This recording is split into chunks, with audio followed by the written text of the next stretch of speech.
one day or day one. One day or day one. So you think about it, what is that thing that we wanted to accomplish, that thing you wanted to accomplish, that thing that has been gnawing at your gut, that thing that you think you have some passion about, that you want to take a crack at, that thing that's been in your crosshairs, that thing I'm thinking about, I want to accomplish it, I think I'm going to be good at it, or who knows, I think I could make something of this particular thing. You know what? One day. I'll do it one day. The most important thing is that you have a vision, that you have a goal. Because without that vision and without that goal, again, you're drifting around and you're never gonna end up anywhere. People don't become successful just by accident. You know, I mean, maybe the guy that found gold in California and started the gold rush, but don't count on that. That's the one in a lifetime kind of a situation. So you got to really have a specific goal, and to me, to have that vision that I want to be Mr. Universe, that I want to be the greatest bodybuilder of all time. That was a great vision, and that specifically to look like Reg Park and to be up there on that stage and to lift the trophy overhead and to win the championship over and over and over again. What if all of us took that attitude after we face a rejection and a no, or we have a meeting and no one shows up, or somebody say, you can count on me, and they don't come through? What if we have that kind of attitude? The car's repossessed. Nobody believes in you. You've lost again and again and again. The lights are cut off, but you're still looking at your dream, reviewing it every day, and say to yourself, it's not over until I win.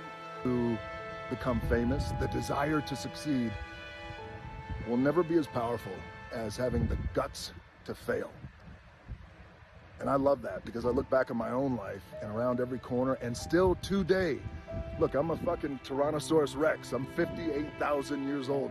But I still have that, and that's my lead foot of just having the guts to fail around every corner. And that leads my decisions. That allows me to take big swings, get my ass kicked on some of them, fail at some of them, but then also succeed at some of them. So I will always take guts over desire. People only go to their talent level. And once your talent level is gone, it becomes a mental game. That the whole mental game sets in then. And most people can only perform to their talent, and they realize, man, why am I always messing up right here? Why is this like my big hurdle? It's because you're performing to your talent. And then after that, your mind has nothing for you. Stop telling your visions to other people, because they're not going to see it. Why you think you keep imagining opening a business? Why you keep imagining graduating, getting a better job? Why do you keep imagining buying a house?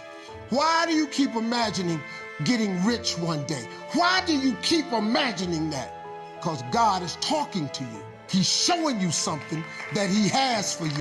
If you wake up in the morning and you start having negative thoughts, man, this ain't my day. I woke up on the wrong side of the bed. I'm tripping, I just don't feel myself. In the middle of the day, if you feel yourself doing that, stop. Just stop for a second and start going over in your mind everything you have to be grateful for. Not everything you want, everything you already have, because what you have is substantial.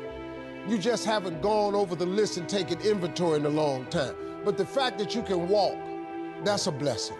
The fact that you woke up, that's another blessing. The fact that you can see, think, reason, that's another blessing.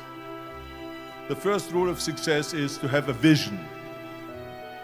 You see, if you don't have a vision of where you go, and if you don't have a goal where you go, you drift around and you never end up anywhere. It's like you can have the best ship in the world, you can have the best airplane in the world. If the pilot or the captain doesn't know where to go, it would just drift around. We have so many doubters, as I've said earlier, the no-sayers. We have so many of those people that say no, and you can't do it, it's impossible. That is okay, because we just turn off, as I said earlier, and we listen and we hear the no being a yes, You can't do it, you can do it, and all of that. So that is possible to do that amongst all the negative people around you.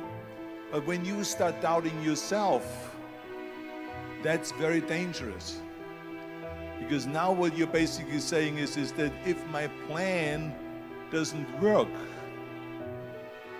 I have a fallback plan, I have a plan B.